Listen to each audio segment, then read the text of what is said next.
Well, for an in-depth analysis on this latest political development, we're joined now by Somna Sambo, Arise Politics Editor and Director of News, and Dr. Sam Amadi, Director, Abuja School of Social and Political Thought. Thank you very much, both of you gentlemen, for joining us on Newsnight. Okay, so where do we begin from? Let me start with you, Dr. Sam Amadi. I mean, would you say that the ADC may have walked itself into this what seems to be a judicial trap? They had this coming. Would you say so? Well, if most parties are working themselves into a trap, that means the focus should be on the trap. Too many traps. I mean, right. Labour Party seems to be in a trap, NNPP in a trap, PDP in a trap, ADC in a trap. The only party not in a trap is the ruling party. So yes, in a sense, is how you categorize it. ADC working safe in a trap, or the trap setter being expert at setting traps and setting them on. Now, there are many things to look at this case. First and foremost, it's still pending before the court in terms of determining whether whether the vice chairman rightly, resigned, whether David Mark became chair of the party and the school properly. But the suit, the key issue here is still so-called status quo ante. And the status quo INEC is saying until the court rules. And the decision the court gave was actually, okay, before we determine even the injunction and the remedies, let's wait so that nobody damages the case beyond the relief they get. Does that trigger INEC's action? So INEC says, 7 days after this decision, after we put these people, uploaded them, now we are platforming them in response to this series of letters. So the first question they ask ourselves is, INEC is a party to most of these suits. Right. So why is INEC always contingent on, after some time, INEC kind of takes action? That's number one. Number two is to say, in a bigger scale, what does it speak to us about indeterminacy, about leadership of any party, and the role the courts are playing? Some of the books around why democracy fails, the notable thesis is that oftentimes it's Democrats who win election and trigger rules to undermine democracy. Right. So if you see series of cases, series of decisions, and how INEC responds to them, the first issue is, are we walking into what Chiro Carlo, a substantial legal scholar, said that we might run an election where there be no contest. We're going to have election where it's like a Abacha scheme, the same Abacha, we bring back Abacha kind of process where everybody is only one candidate. 5 fingers of a leopard's So the first issue here is the legality of it. First, as a lawyer, I didn't think that INEC was under any compulsion to upload, to deplatform David Mark. It's not a direct response to keep the matter. Because, by the way, by the time you went to court, Bello went to court, David Mark was already, yes. But David Mark and his team were already exercising de facto control of the party. So if the status quo would be, okay, they're already here. And nothing would actually damage if, for example, INEC kept what was on, and then the court has got the accepted hearing. So again, question is, why can't the court quickly set up and decide this matter? So this idea of the platforming David Mark and the secretary, when they are about to do a convention, right, creates it should be interpreted as bad faith. Okay. Why INEC wait this long? So for me, the legal merits are very arguable at best, at worst, they are not non-existent. Let's talk the politics, Somna Sambo. The 2027 election timetable is effectively in motion. As Dr. Amadi has just highlighted, ADC is preparing for its convention.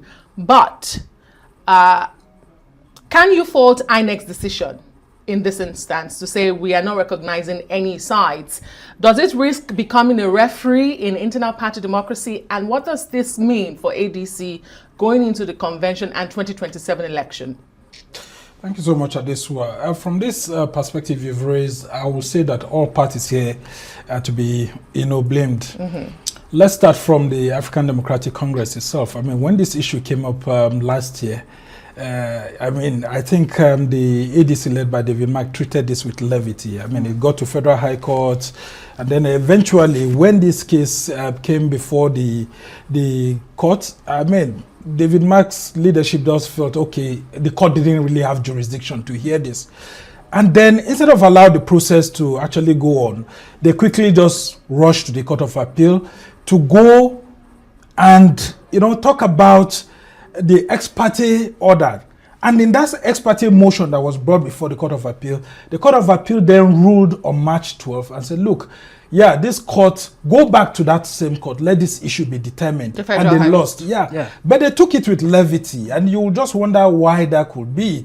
Maybe they just felt, okay, it wasn't so strong enough and all of that. What's the bone of contention here? Nafi Balagombe, who used to be the national vice chairman of the ADC, then he's still claiming his position is still trite, saying that, look, Raf Okenwosu, who handed over the party to the David Mark leadership, they all resigned. The claim was that all executive at the national level resigned so that the David Mark-led National Working Committee will come on board. Yeah. But he's claiming that he did not sign any resignation letter, that they should provide the resignation letter. And I have thought that the David Mark-led National Working Committee will ask Raf Nwosu, who handed over the party to them, to provide that evidence of Nafi Balagombe, yes, doing that. And if that was not available, immediately he could have gone to, have a gentleman agreement with him and all of that. But they allowed this to go on.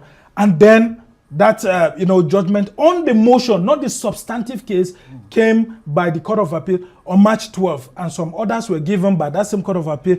Let both parties remain neutral while the Federal High Court goes into the substantive case and then determine. Okay. So then this judgment on that motion was delivered March 12th. What was Inec waiting since March 12th? Because Inec is beginning to look like it's partisan. Why is it now that the ADC is beginning to look like it's gathering strength that Inec is suddenly waking up? Calculate from March 12th to April 1. Right. Well over 2 weeks. Yeah, so at what point is Inec trying to make us look like, okay, they were naive about it, or they were still trying to consult? How long does it take to consult? And now, like Dr. Sam Mamadi has said, if you look at the case of Labour Party, you see clearly there that even when there was a court order on Labour Party, Julius Abure's name was there for so long, for a very long time, including when eventually journalists like us talked to Inec and said, why is this man's name still here? They will eventually then go ahead and remove Julius Abure's name, but they left Julius Abure's phone number right there. And we were beginning to question the neutrality of Inec. And this is what Nigerians are beginning to say. Look, if you are not claiming that you want to be neutral to all parties, you should have done that immediately. Between then and now, ADC wouldn't have gone ahead to fix his congresses and fix his convention. Yeah. Does INEC know where ADC is getting its funding from? APC may be having its funding because it has members in government. But these are opposition parties. Within the economy that we are operating right now, people have set in motion congresses, convention, and you just come from nowhere and you say, look, you are now obeying this judgment. People should remain, you will become neutral. Then people are beginning to read meanings into the system. Right. And like you said, people are beginning to think, is there going to be election in 2027? Or there are subterranean moves to ensure that opposition political parties do not field candidates, which is dangerous to democracy itself. And that brings you into the question of what the implications are, as for both for the ADC, as we move to the 2027 election, and what options are there for the ADC at this point? Well, I think it's very dicey. First, ADC has to have appealed, like you said. This is preliminary issue. Nobody determined the merit. First, there is no order mandating INEC to remove the names. Even when under Julius Abure, there was specific INEC did obey. So he made a point around it's becoming partisan. Somebody told me 2 days ago that INEC is going to register ADC. 2 days ago, an insider. So what I can say is this: INEC is working clearly to overcharge the system. They're talking about voter registration. They're talking about a small window for voter registration, validation. They are now de-platforming the ruling party. What I see is that opposition party. What I see that INEC, ADC may continue with what they're doing, which then makes INEC look like a lame dog. If ADC says we're not going to do anything and wait. The time is running out. Yeah, on- time is running Yeah, out. convention, And not only on that, primary, Dr. everything. Sam, let me just add something Yes, to you. very There's good. something about the issues of tax identification number, Yes. the issues of filing your tax appeal. You know, before, previously, whenever we are heading towards election, they will say, go and file all your tax details and all of that. Yes. Now, in this new electoral act, it's asking for your name to be submitted Yes. by Inec and all of that.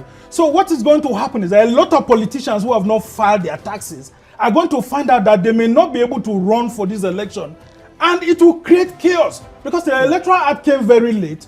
People have to go and pay or file taxes. That it may be too late, and the Nigerian Revenue Service is already compiling lists of tax defaulters. In Okay. all of this, You know, we are beginning I've to said it. prepare a chaotic democratic This will process be the worst- within a very short worst time, election and the in legitimacy Nigeria. of the election may be called to bear. Everything And the is- winner may not be able to claim the outcome of the election legitimately, and Right. INEC itself will be in trouble. And that's a very So the serious- National Assembly, the National Security Advisor, all institutions of state should know that we are heading to somewhere that nobody knows about, It and does it look will like be a picture dangerous of for gloom. democracy. Gentlemen, we Just have the to last go. one. We have Yeah, to and go. the We have political to party go. should Allow behave us to- themselves. Just this way. Okay. We're heading towards it. All right, That's Dr. good. Sam I think the Amadi. ADC Thank you very has to much. be blamed too because they Great. failed to recognize the judicial process. You did but say that's so. not to say both INEC And the danger and the that system INEC Okay, should be should be gentlemen, left we really alone. need to go. Thank you so much, Dr. Thank Sam you. Amadi.